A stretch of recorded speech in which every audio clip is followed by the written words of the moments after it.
A paz do Senhor, meus irmãos, como vocês estão? Aqui é o pastor Márcio Paula e estou feliz pela oportunidade que me fora concedida, por este grupo Professores da EBD, classe de adultos, esta lição de número 7 deste terceiro trimestre de 2021. Lições maravilhosas, nós já temos tido outros irmãos comentando as lições, como teremos ainda outros irmãos comentando as próximas lições, lições maravilhosas. E aqui é o pastor Márcio Paula, casado, pai de 2 filhos, e estou aqui cooperando com a obra de Deus em Barcelona, na Serra. Estou vice-presidente do ministério onde eu estou congregando, auxiliando o meu pastor-presidente, pastor José Ronaldo Barbosa. Minha formação é básica em teologia, mas tenho uma formação da própria escola bíblica dominical de uma vida inteira, nascido dentro da Assembleia de Deus e sempre assíduo às escolas dominicais. Primeiramente, eu louvo a Deus por essa oportunidade e quero aqui externar minha gratidão ao Senhor, a esse grupo, professores da Escola Bíblica Dominical, que tem contribuído de uma forma abundante com o crescimento do ensino dentro das igrejas em todo o Brasil. Meu agradecimento ao pastor Roberto, também ao pastor Emerson, pastor Claudinês, pastor Gilson, irmãs Helena, Rosália, que são as pessoas que administram esse grupo, e também o meu carinho a todos os 256 inscritos aqui deste grupo do WhatsApp. Que Deus possa abençoar a vida de cada um dos irmãos. Os áudios que seguem já estão relacionados ao assunto proposto e que Deus possa abundantemente abençoar a cada um dos irmãos. Em tempo, tem um canal no YouTube chamado Portal Bíblico Pastor Márcio Paula. Aqueles que interessarem, peço que façam a inscrição no canal e que possam nos ajudar também a crescer na plataforma do YouTube. Amém? Que Deus abençoe. E como disse, os próximos áudios já estarão dentro do assunto proposto para a nossa reflexão deste. A leitura bíblica proposta para esta 7ª lição se encontra no segundo livro dos Reis, capítulo 3, versículos 5, versículos 9 ao 11 e também versículos 14 ao 18 deste mesmo capítulo 3 do segundo livro dos Reis, e também versículos 1 ao 7 e 38 ao 41 do capítulo 4 do segundo livro dos Reis.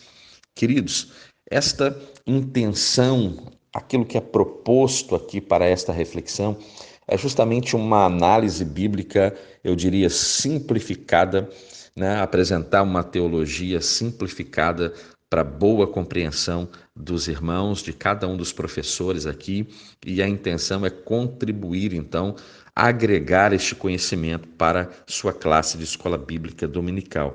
E também apresentar não apenas esta visão teológica, mas também uma visão, podemos dizer, que de um devocional a respeito do ministério agora do profeta Eliseu. E eu penso que isto é uma forma muito importante e nós podemos muito bem avaliar o ministério desse profeta à luz daquilo que nos é apresentado dentro de todo o seu contexto, como ele foi separado, como ele foi escolhido, O próprio profeta Elias é aquele que vai ungí-lo como o seu sucessor. Depois, e aprendemos na lição anterior, quando falamos justamente sobre o profeta Elias e o seu sucessor Eliseu, quando falamos sobre esta sucessão, sobre como esse profeta se comporta diante de Elias, não abrindo mão em hipótese alguma de estar ao lado daquele que possivelmente ele tinha como um exemplo, como uma inspiração, até o momento em que este é agora removido do seio da terra e levado aos céus em um redemoinho, e o profeta Eliseu agora recebendo aquilo que humildemente e ousadamente pedira, uma porção dobrada daquele espírito gracioso que operava na vida de Elias. Então veja, se o ministério do profeta Elias foi marcado por coisas extraordinárias, por sinais gloriosos da parte de Deus, confirmações gloriosas da parte de Deus, nós vamos perceber que no ministério de Eliseu nada será diferente. Podemos dizer que, à luz do seu pedido, aquela duplicada honra, a duplicada autoridade, o duplicado zelo, porque todas as características que encontramos em Elias, podemos perceber então com esta característica de multiplicação agora sobre a vida de Eliseu. Então vemos que grandes milagres, grandes sinais, prodígios foram realizados a partir da vida do profeta Eliseu.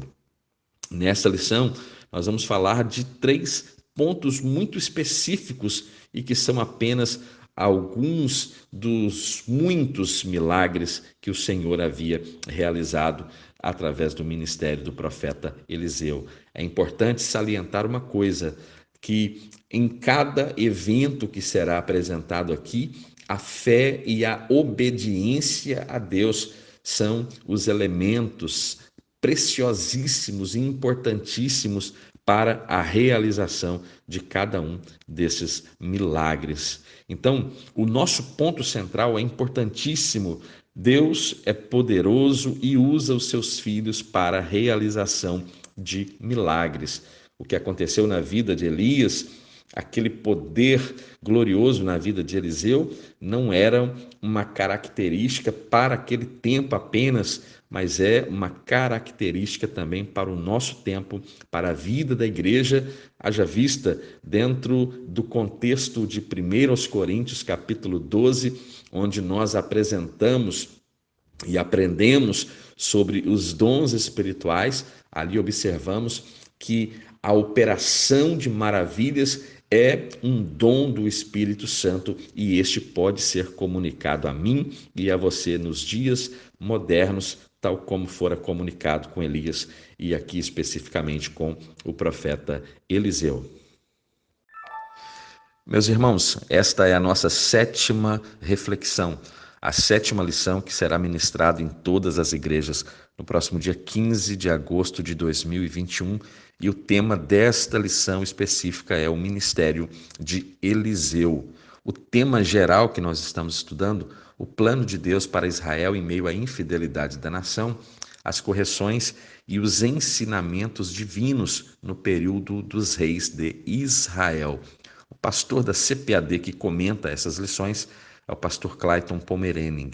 E esta lição ela é extremamente importante, e o texto áureo proposto para esta lição está no 2º livro dos Reis, capítulo 3, versículo 11, que diz: E disse Josafá: Não há aqui algum profeta do Senhor para que consultemos ao Senhor por ele?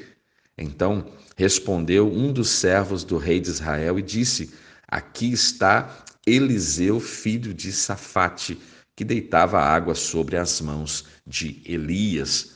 A verdade prática proposta para esta lição: Deus usou e ainda usa seus servos para realizar milagres.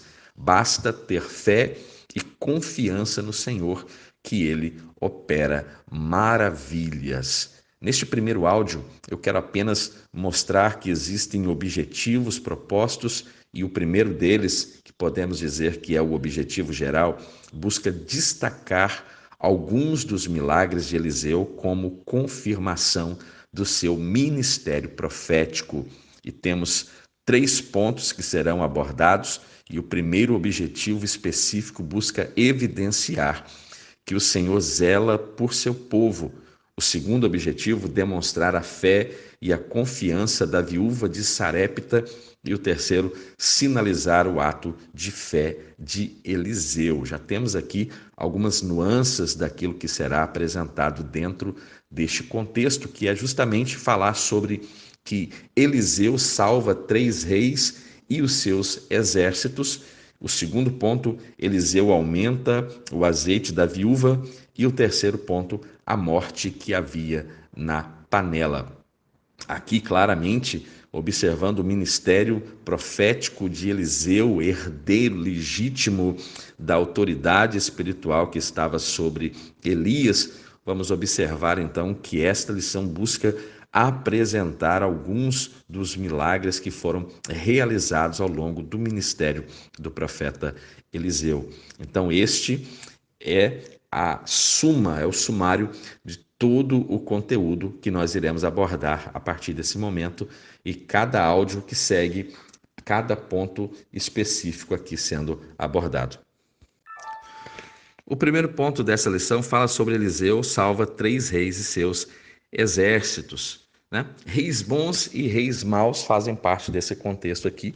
Também falaremos sobre estes reis indo à guerra contra os moabitas, essa coalizão que havia entre Jorão, Josafá e o rei de Edom, justamente para pelejarem contra o rei Mesa de Moabe, e também a predição de Eliseu se cumpre. Então aqui já vemos uma grande intervenção de Deus em relação ao povo de Israel por intermédio do profeta Eliseu.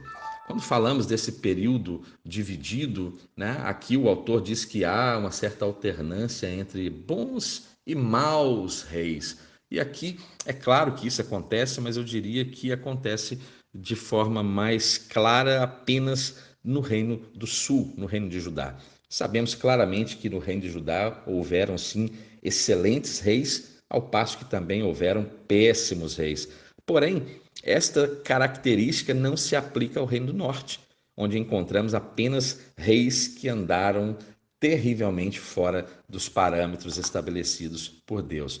Então, essa distinção é importante ser feita, mas aqui entendo, e à luz do contexto bíblico, entendo que pode ser dito que esta alternância apenas acontece no reino de Judá e não no reino do norte.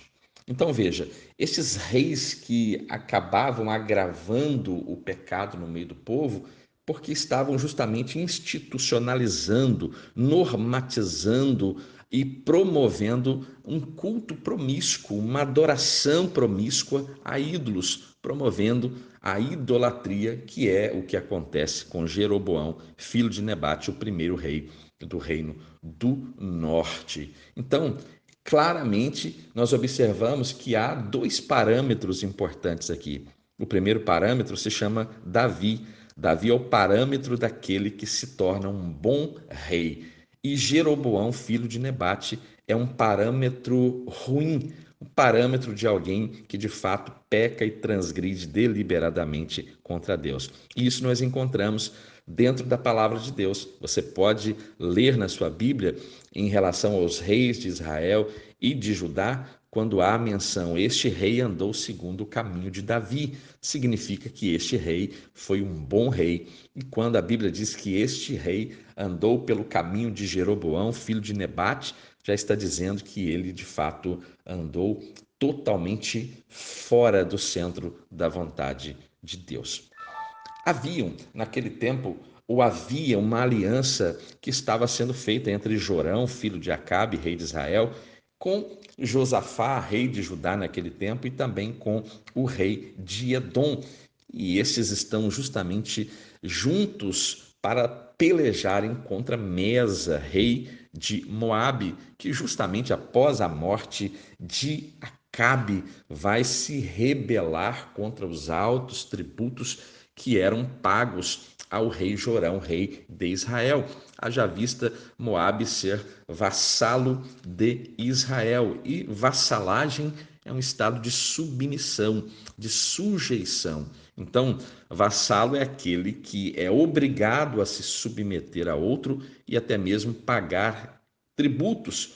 Isso era visto como um mecanismo que promovia, de certa forma, paz, de forma curiosa, né? Mas abra um parêntese e lembre-se que era uma falsa paz, uma paz aparente, pois bastou Acabe morrer que houve essa rebelião de Mesa, rei dos Moabitas. Então, nesse momento, há aqui uma aliança, uma coalizão de 3 reis para pelejarem contra o rei de Moabe.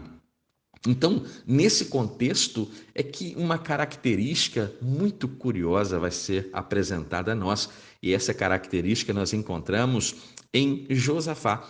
Você se lembra que quando Acabe se levantou para lutar em Ramote-Gileade, ele também faz uma aliança com este mesmo rei chamado Josafá, E Josafá é o único que se sente incomodado diante de todos aqueles profetas profetizando bênçãos sobre a vida de Acabe, e ele questiona se não havia ali um outro profeta que pudesse ser consultado, ou que Deus pudesse ser consultado através daquele profeta, e nós vemos Micaías entrando em cena. Então veja a característica de Josafá. Aqui também no tempo de Jorão, ele faz uma aliança, mas ele quer uma direção da parte de Deus. E isso acontece, e é uma característica que encontramos agora em Josafá. Naquele tempo de Acabe, Micaías foi consultado, e no tempo de Jorão, quem é consultado é o profeta Eliseu. Eliseu, diga-se de passagem, ele de fato estava naquele contexto e estava disposto a trazer uma palavra de Deus em respeito ao rei de Judá. Isso é muito importante. Um homem de Deus, um homem que teme a Deus, ele é respeitado. Eliseu vai dizer ao rei de Israel: que tenho eu contigo? Vai aos profetas de teu pai, aos profetas de tua mãe. Porém, o rei de Israel lhe disse: não, porque o Senhor chamou a estes 3 reis para entregá-los nas mãos dos moabitas.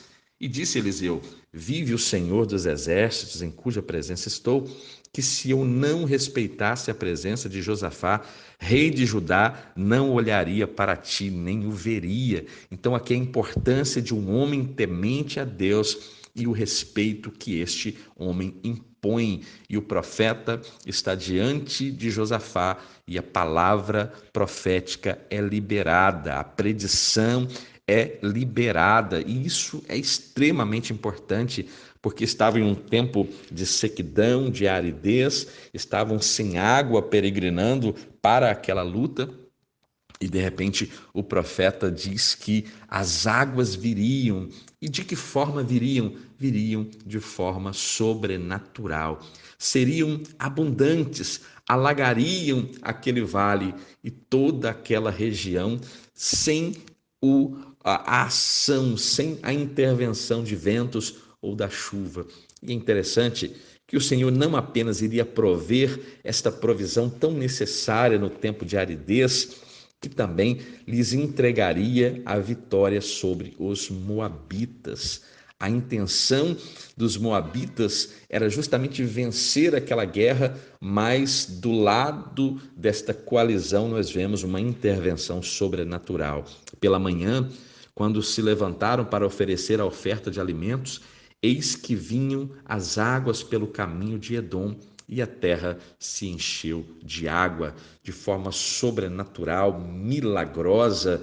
E levantando-se de madrugada, saindo o sol sobre as águas, os moabitas tiveram uma visão curiosa, como as águas avermelhadas como sangue, e deduziram que certamente aquilo era sangue, e que os reis de Israel, de Judá e de Edom haviam se destruído um ao outro à espada. Agora, pois a presa, moabitas, fora a ordem do rei Mesa, rei de Moabe, mas quando eles pensaram que apenas iriam chegar ali e tomar o espólio, o despojo da guerra, encontraram o exército preparado para vencê-los, e a luta foi simples, e a vitória porque foi provida pelo Deus de Israel e predita pelo profeta Eliseu. Isso é muito importante. O milagre aconteceu e a palavra profética também aconteceu. Isso é nitidamente a palavra que vem da boca do próprio Deus.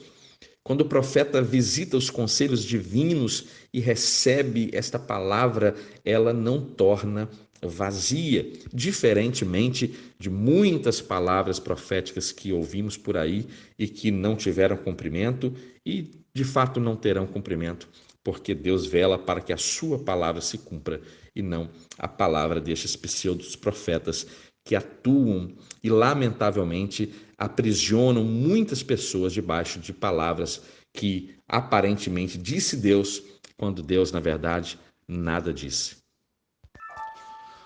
O segundo ponto dessa lição fala sobre Eliseu aumenta o azeite da viúva. A situação das viúvas em Israel era uma situação extremamente delicada, muito difícil. Nos tempos bíblicos, as mulheres dependiam totalmente dos seus maridos para prover-lhes alimento, sustento, provisão. Então, aqui é o caso de uma mulher que estava vivendo nesta situação, mãe de 2 filhos, que agora, após a morte do seu marido, se vê numa encruzilhada, numa situação difícil, complicada, falta de suprimento, dívidas e a ameaça de seus filhos serem justamente vendidos como escravos. E ela vai se apegar àquilo que ela julga, né? Ela se apega naquilo que ela julga que pode prover uma mudança, que pode prover agora uma solução. Eu não sei se a intenção desta mulher ao procurar o profeta Eliseu fosse de que este pagasse as suas dívidas, mas uma coisa ainda superior, uma coisa ainda mais excelente estava aqui sendo proposta por este profeta a esta mulher.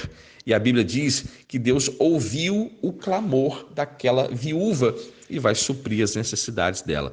Mas é interessante notar que o clamor daquela mulher tinha uma causa muito verdadeira, tinha uma causa muito curiosa, porque, por exemplo, um israelita não poderia oprimir seu irmão dessa forma. Caso o fizesse, teria que libertar esse seu irmão oprimido e não poderia ser uma situação permanente, ou seja, eu não posso escravizar o meu irmão. E o texto sagrado diz: quando também teu irmão empobrecer, estando ele contigo, e vender-se a ti, não o farás servir como escravo. Como diarista, como peregrino estará contigo até ao ano do jubileu, te servirá. É uma lei prescrita em Levítico, capítulo 25, e os versículos que li, versículos 39 e 40. Então, aquela mulher está diante de uma situação terrível que nós não desejamos para nenhuma mulher, e ela se vê agora enclausurada, ela se vê de fato em uma situação que ela poderia julgar irreversível e ela consegue enxergar no profeta, ela consegue enxergar naquele homem um meio. Se a intenção era simplesmente que ele pagasse a dívida, nós não sabemos, talvez pode até ser. E o profeta agora vai dar-lhe uma lição ainda maior e sobrenatural. Por quê?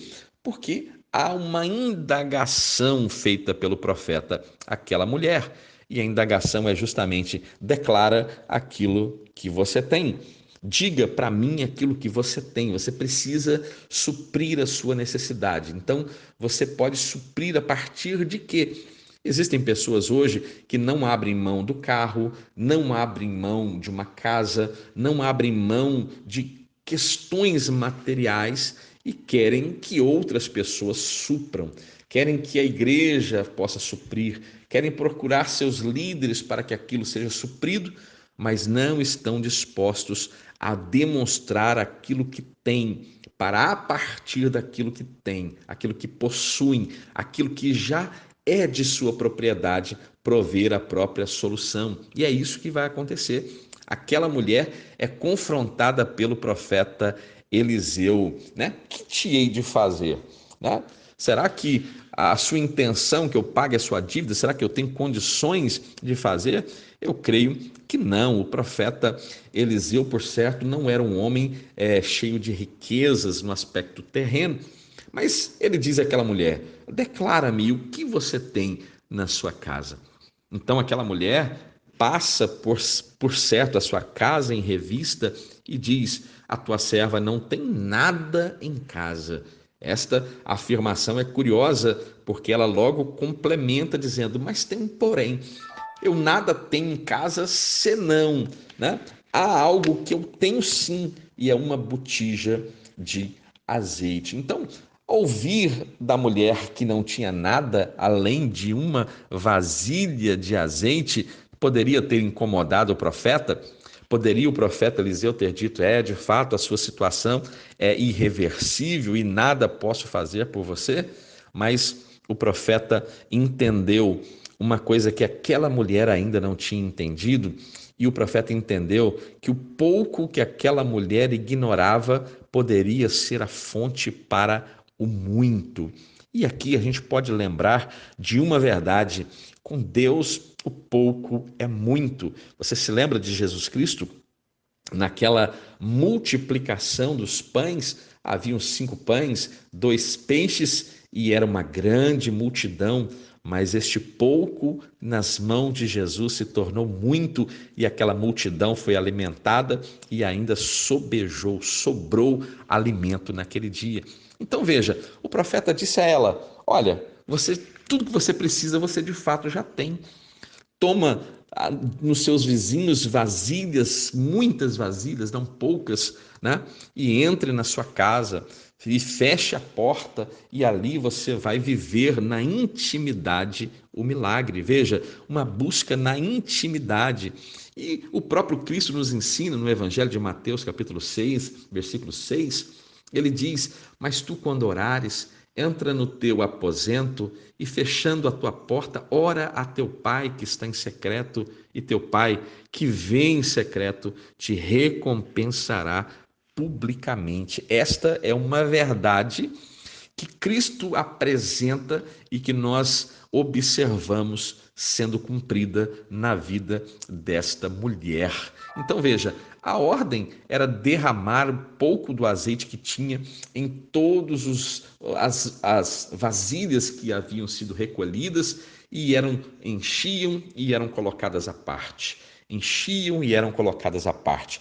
E ela, em obediência, na sua intimidade, né? Talvez clamando a Deus, e quando as vasilhas se acabaram, então o azeite cessou, e a Bíblia diz que o problema dela foi sanado, e ela tem provisão para sustentar a sua família com o que sobrou. Ou seja, aquilo que Deus provê sempre vai sobejar na nossa vida.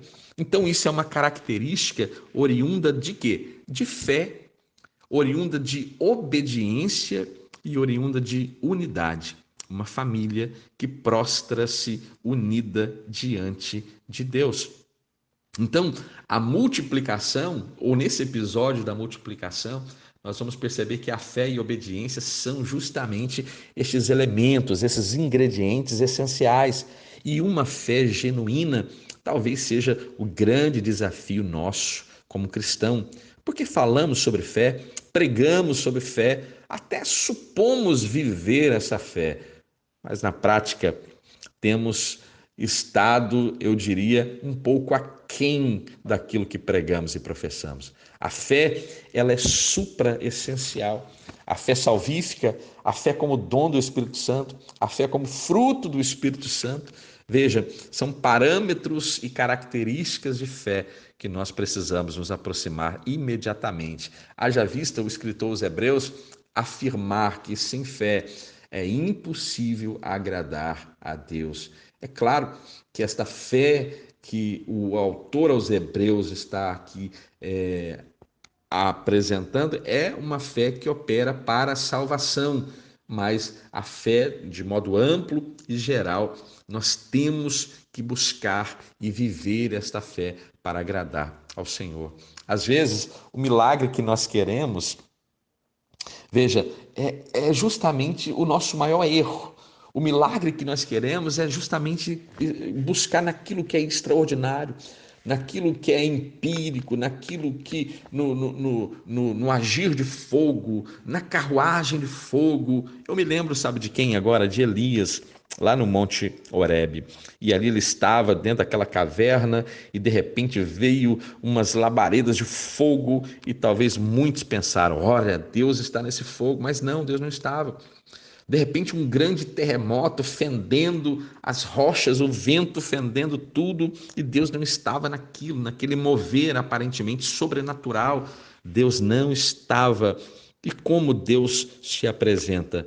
Deus se apresenta da forma mais gloriosa possível, que se dá através de uma voz mansa, suave e delicada. Então, o nosso maior erro talvez seja esse: estarmos querendo ver o sobrenatural nas coisas extraordinárias, e não observamos as pequenas coisas, a contemplação do belo, como diz Augusto Cury, das pequenas coisas que recebemos e vivemos todos os dias, da vida, veja, da vida que é multiplicada a mim e a você todos os dias, né? Este é o milagre que Deus já nos deu. O que ele já te deu?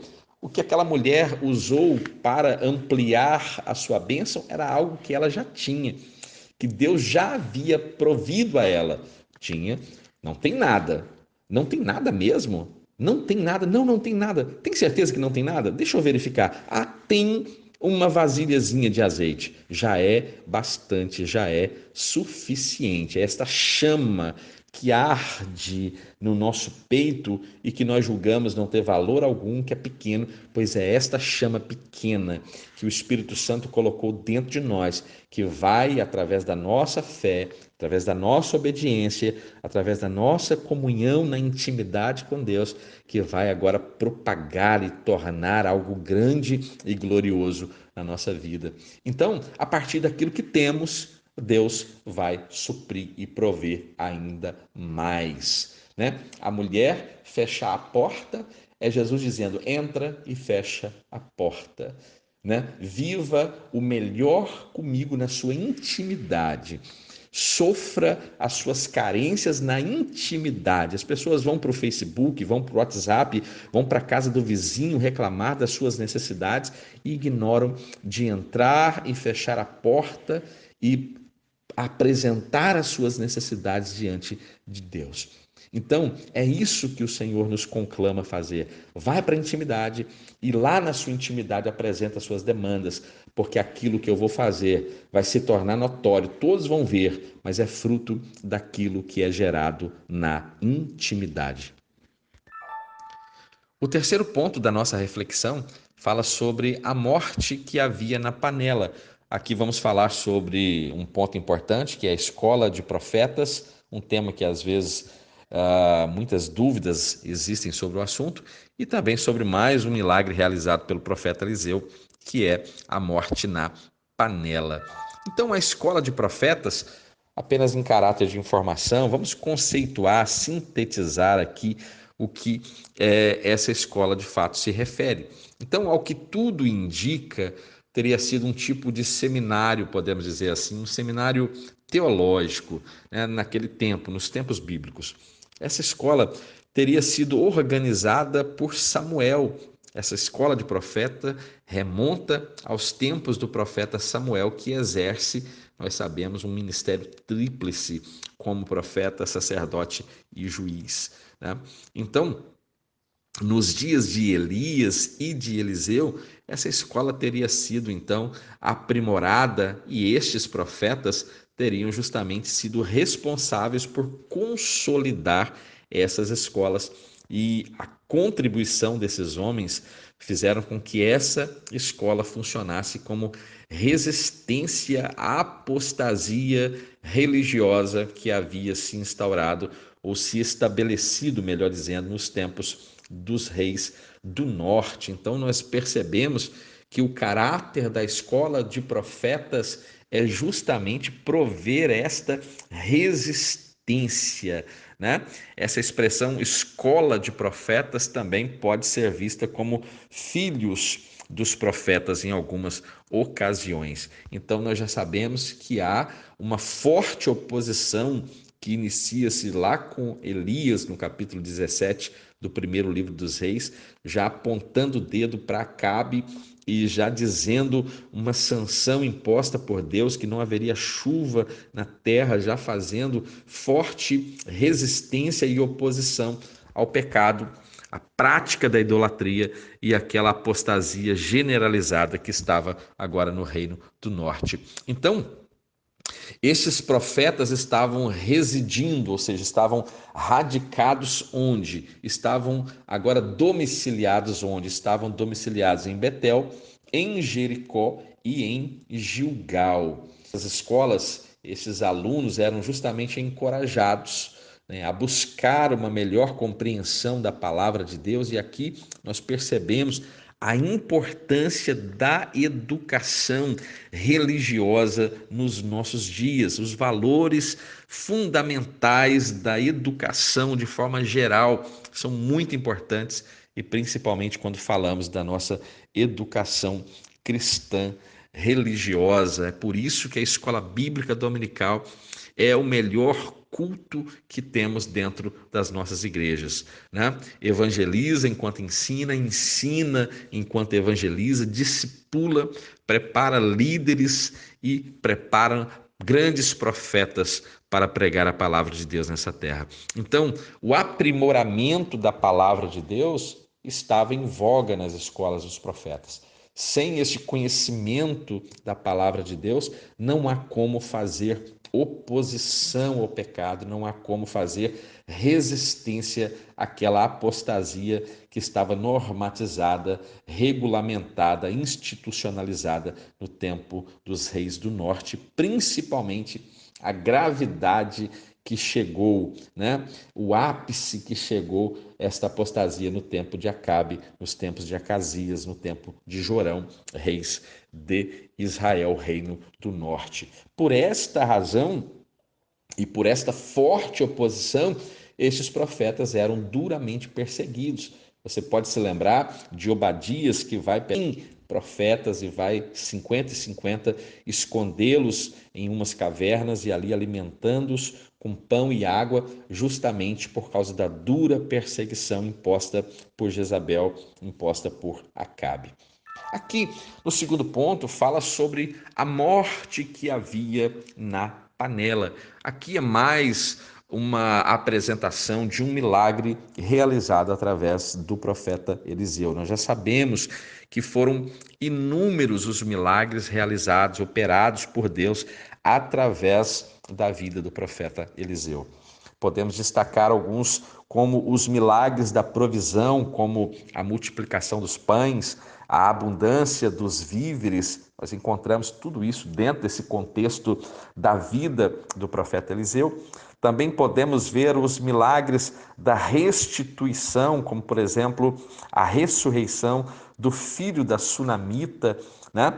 E também o machado que flutuou. Este é um tema maravilhoso, de uma lição maravilhosa, de uma expansão onde o machado se perde e ele é agora encontrado, é feito flutuar. Eu não sei se Deus mudou a composição, né? A resistência do machado, se ele mudou a resistência da água, e o fato é que aquele machado flutuou e agora tudo volta a normal, né? Milagres da restauração que encontramos, por exemplo, a respeito da cura de Naamã, as águas de Jericó que também foram saradas, também os milagres que podemos categorizar como os milagres de julgamentos, né? Aquela maldição lançada pelo profeta Eliseu sobre aqueles rapazes que zombavam deste profeta. A doença de Geazi também é uma característica que nós podemos observar dentro deste contexto. E aqui o escritor, o comentarista, pastor Clayton Pomerening, opta em fazer menção deste evento chamado de morte que havia na panela, né? E foi justamente na escola de profetas de Gilgal que este evento aconteceu. Eliseu ordenou a um servo que fizesse um ensopado para alimentar os discípulos e provavelmente pela falta de conhecimento sobre plantas, aquele indivíduo justamente pegou junto com os legumes uma espécie, segundo o comentarista, de pepinos silvestres, né? A nova versão internacional diz assim: um deles foi ao campo apanhar legumes e encontrou uma trepadeira. Apanhou alguns de seus frutos e encheu deles o seu manto. Quando voltou, cortou-os em pedaços e colocou-os no caldeirão do ensopado, embora ninguém soubesse o que era. O ensopado foi servido aos homens, mas logo que provaram, eles gritaram: Homem de Deus, a morte na panela, e não puderam mais tomá-lo. A comida foi servida e, ao servir, perceberam que aquele alimento não poderia ser, não poderiam concluir, né, a alimentação. Então aqui há uma intervenção direta do profeta. Há aqui um ensino, já que estavam em uma escola de profeta, há aqui um ensino glorioso de como se comportar diante de adversidades que podem ser revertidas a partir de um bom relacionamento com Deus, a partir de uma autoridade com Deus. E Eliseu vai pedir um pouco de farinha, vai colocar naquele caldeirão e vai declarar que não havia mais perigo algum ali e todos poderiam se alimentar, se saciarem, e Deus havia realizado mais um milagre. Milagre é a síntese do ministério de Eliseu. Operações sobrenaturais da parte de Deus é o que podemos definir o que foi o ministério do profeta Eliseu. Enfim, chegamos à nossa conclusão e apresentamos aqui 3 milagres maravilhosos realizados por Deus através do profeta Eliseu. Nós vimos que o rei de Moabe perde a guerra contra os reis de Israel, Judá e de Edom. Também vamos perceber que o Senhor vai trabalhar de forma gloriosa, de forma extraordinária na vida daquela viúva em Israel que teve grande provisão dentro da sua casa, e esta ocasião agora em Gilgal, onde havia morte na panela e a intervenção de Deus mais uma vez se fez notória e o milagre aconteceu. Como eu disse anteriormente, milagre é a síntese, operações sobrenaturais é a síntese do ministério do profeta Eliseu. Esta reflexão, ela é a nossa 7ª reflexão. Este pastor que esteve comentando é o pastor Márcio Paula, este que vos fala, e com muita alegria, muita satisfação fiz. Que Deus possa abençoar, que todos possam ter liberdade de compartilhar este conteúdo, que possam também comentar, que possam concordar ou apontar alguma dúvida ou algum esclarecimento, e será feito para a honra e glória do nome do Senhor. Mais uma vez, quero dizer aos irmãos que tem um canal no YouTube chamado Portal Bíblico Pastor Márcio Paula. Se você puder, se inscreva neste canal e nos ajude a crescer naquela plataforma. Mais uma vez, meu muito obrigado a todos os administradores deste grupo da Escola Bíblica Dominical, da classe de adultos, que o Senhor possa abençoá-los, grato pela confiança, né, e pela oportunidade que me fora dada para compartilhar e agregar um pouco do meu conhecimento aos irmãos através desta lição que falamos a respeito do ministério do profeta Eliseu. Que Deus abençoe a todos. Fiquem bem, fiquem em paz. Que Deus abençoe.